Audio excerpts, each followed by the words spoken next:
शेतीच्या बांधावरून जाणारा शेत रस्ता यापुढे 12 फुटांचा असेल। महसूल मंत्री चंद्रशेखर बावनकुळे यांनी शेतकऱ्यांसाठी ऐतिहासिक निर्णय घेतला।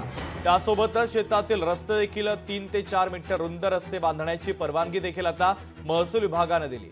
शेतातील वाद मिटवण्यासाठी या रस्त्यांची नोंद आता थेट 7/12 उतार्यावर केली जाईल।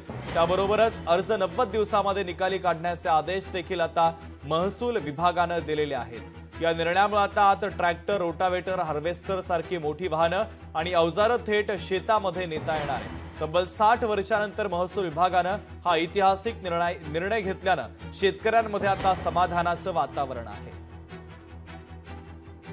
शेतकऱ्यांना जो रस्ता पाहिजे शेतात जाण्याकरता, जी अनेक दिवसाची मागणी आहे स्वातंत्र्य काळापासून, की शेतात जाण्याचा रस्ता असल्याशिवाय शेतकरी समृद्ध होऊ शकत नाही। शेतात वीज, शेतात रस्ता आणि शेतात इरिगेशन करता पाणी, या 3 गोष्टी शेतकऱ्याला मिळाल्या तर राज्याचा जीडीपी समोर जाईल।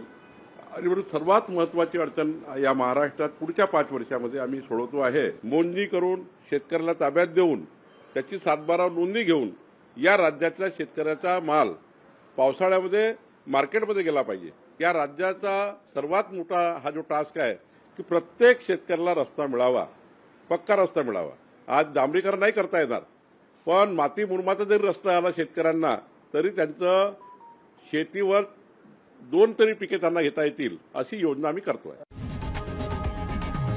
लोकशाही मराठी ऐका, पहा, जागरूक रहा।